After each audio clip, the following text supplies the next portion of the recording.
It's 1935. Fred Astaire glides across the silver screen, Amelia Earhart soars across the Pacific skies, and a new promise called Social Security begins to take root. Let's drift into the gentle wonders of the year.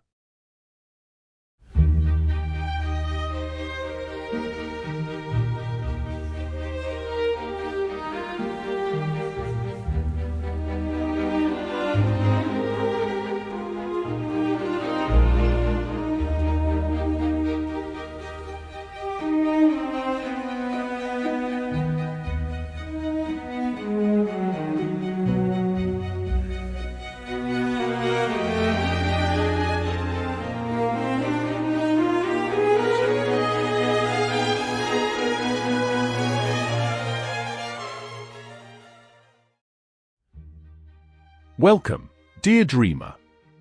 I am Toro, and tonight we journey back together to the year 1935. Imagine it, the gentle hum of a wooden radio filling a living room with voices and melodies. The Great Depression still lingers, shaping lives and routines, yet people seek comfort in small joys, a shared meal, a new song, a hopeful glance toward the future. This year carries the rhythm of transition. Great powers reshuffle their places in the world, leaders speak with conviction, and everyday people hold on to the steady pulse of ordinary life. In books and films, in songs and inventions, in the quiet rituals of daily living, 1935 reminds us of resilience, of finding warmth even when the world feels cool and uncertain. So settle softly into your pillow. Together, we'll wander across continents and stories, through gentle vignettes of history, until the past feels like a lullaby guiding you deeper into rest. World events. The world in 1935 felt like a patchwork of change, stitched together with both hope and unease. In the United States, the New Deal continued to unfold. President Franklin D. Roosevelt, with his calm voice carried through fireside chats, guided his nation with new programs meant to heal wounds left by the Depression. The Social Security Act was signed into law, promising, for the first time, a system of care for the elderly, the unemployed, and the vulnerable. It was a new kind of safety net, quiet reassurance for a population still finding its way through lean years. Across the Atlantic, wind stirred in Europe. In Italy, Benito Mussolini launched his invasion of Ethiopia, beginning a conflict that would echo through the coming decade. The League of Nations spoke with words of censure, but their measures felt faint, like whispers against gathering storms. For many, it was a reminder of how fragile peace could be. Elsewhere, in Germany, the Nuremberg laws were enacted, codifying harsh restrictions that began to isolate Jewish citizens from public life. It was a shadow quietly lengthening, though most of the world still did not fully see the darkness it foretold. But not all stories of 1935 were heavy. In the Philippines, preparations for independence from the United States began to take shape, with a new constitution approved. It was the planting of seeds for a nation's future. And in the realm of science and wonder, Amelia Earhart made headlines as she became the first person to fly solo non-stop from Hawaii to California. Her courage carried the spirit of adventure, reminding the world that progress, like flight itself, could lift people above daily struggles. So 1935 unfolded, a blend of trials and triumphs, of policies and journeys, of a world still caught between memory and tomorrow. One story that shaped 1935. Among the year's many stories, one stands out as both practical and poetic: the birth of Social Security in the United States. Picture an older couple in a small wooden farmhouse, their days of hard labor on the land now behind them. In the years before, aging often meant dependence on children, on neighbors, or on the charity of churches. But in August of 1935, Roosevelt's signature on a sheet of parchment promised something new, a steady check, modest but reliable, to help elders live with dignity. Newspapers explained the concept carefully, breaking down the details. Workers would contribute during their earning years, and in turn, receive support when their hands grew tired. Though modest at first, the program held a quiet revolutionary air. It signaled that governments could help carry the burdens of time, that society itself could look after its elders. Families gathered around radios to hear about it, and in kitchens and barber shops, people spoke softly of what it might mean. Some doubted, some worried, but many felt a hush of relief. In a world of uncertainty, here was a promise, written into law, that tomorrow might be just a little steadier. Thus, the Social Security Act became not only a piece of legislation but a lullaby of reassurance, woven into the fabric of 1935. Daily life around the world. Step now into the rhythm of daily life. In cities, the day often began with the scrape of a match against a stove, the smell of coffee percolating slowly. Radios were switched on to hear morning news or lively dance tunes. Newspapers cost just a few cents, folded crisply under the arm of commuters. In America, a family might sit together to play Monopoly, the new board game introduced the year before but spreading rapidly in 1935. Tokens clicked softly across cardboard streets, and players dreamed of houses and hotels they might never own in real life. In Britain, many households still relied on coal fires to heat their homes, their kitchens filled with the scent of stews and breads. Children played marbles, skipped rope, or joined in street games, their laughter mingling with the clip-clop of horse-drawn carts still lingering in certain towns.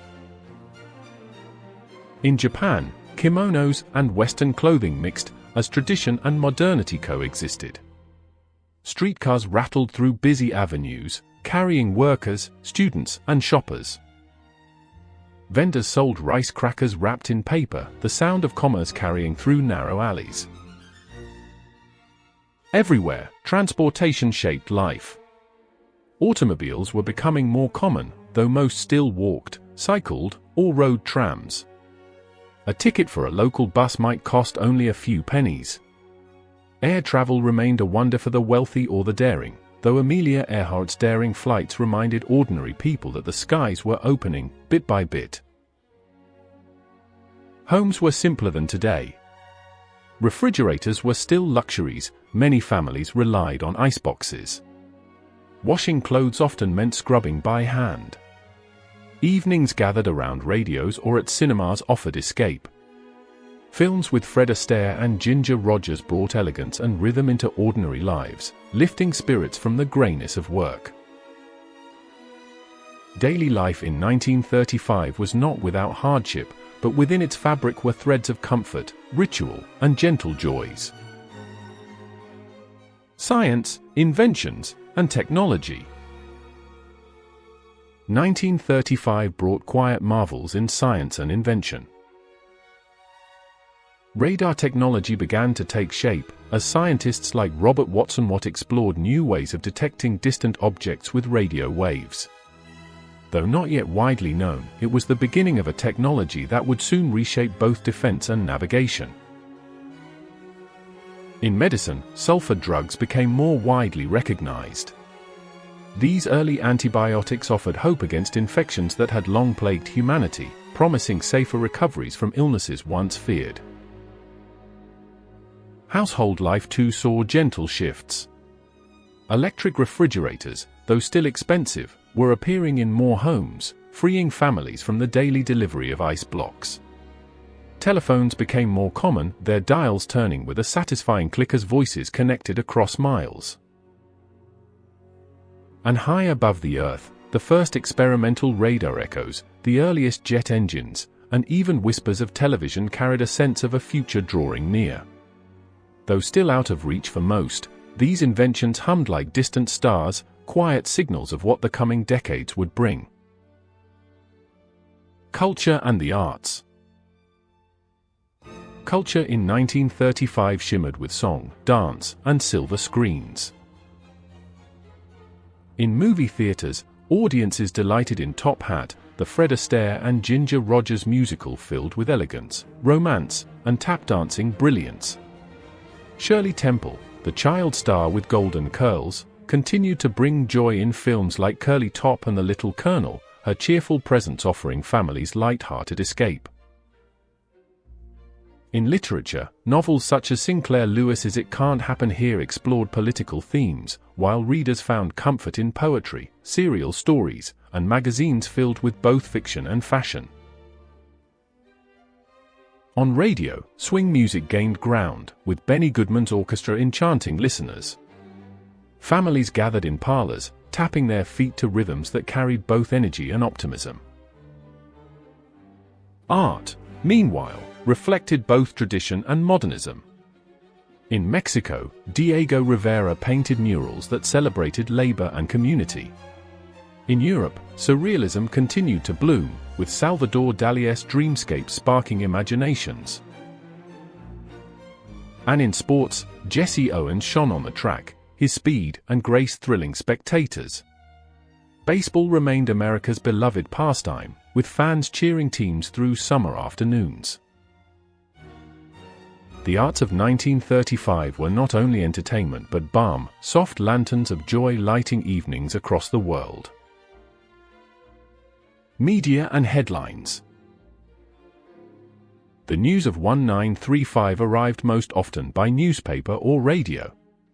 Headlines told of treaties, of politics, of daring feats in the air. In August, front pages announced Social Security Act signed into law. In January, Amelia Earhart completes solo flight from Hawaii to California. Elsewhere, Mussolini invades Ethiopia, and League of Nations protests aggression. Alongside serious news were lighter notes. Advertisements for Lucky Strike cigarettes, for new washing machines, for chocolate bars costing just 5 cents. A loaf of bread in the US might be 8 cents, a gallon of gas, about 10. Comic strips like Popeye and Little Orphan Annie filled newspaper pages, bringing chuckles between heavier columns. The blending of grave headlines with everyday prices and jokes gave the year a human texture, serious, yet softened by the rhythms of life. People born and people died this year. In 1935, new lives began that would later touch the world. Elvis Presley was born in January, a baby in Mississippi who would one day reshape music. The Dalai Lama, Tenzin Gyatso, also entered the world, destined for spiritual leadership. That same year saw the birth of Jerry Lee Lewis, another future music icon, and Woody Allen, who would one day tell stories on screen. And quietly, lives ended too. The great Dutch artist Piet Mondrian passed away, leaving behind geometric canvases that continue to inspire. T. Lawrence, known as Lawrence of Arabia, died in England after a motorcycle accident, his adventurous life coming to a sudden close. Each birth and passing added threads to history's weave, shaping the unfolding tapestry of the century. As 1935 drew to a close, the year felt like twilight, a blend of soft light and gathering dusk. The world sensed change. Some looked with unease at events in Europe and Africa, where conflict stirred. Others found hope in laws and inventions that promised care and progress. For ordinary people, the year ended as it had begun, with meals shared, songs sung, films watched, and small steps taken toward tomorrow. It was a year of balance, between hardship and comfort, between shadows and light, between yesterday's memory and tomorrow's promise. And so, dear listener, we leave 1935 behind, a year of silver screens and soaring skies, of quiet resilience and the steady hum of change. Thank you for drifting through history with me tonight. If this journey soothed your heart, I invite you gently to like, to subscribe, and to return again. Each episode is another lantern, another lullaby of the past to carry you into rest. Until then, may your dreams be calm, your sleep deep, and your tomorrow gentle. And next time, we shall step softly into the year 1936.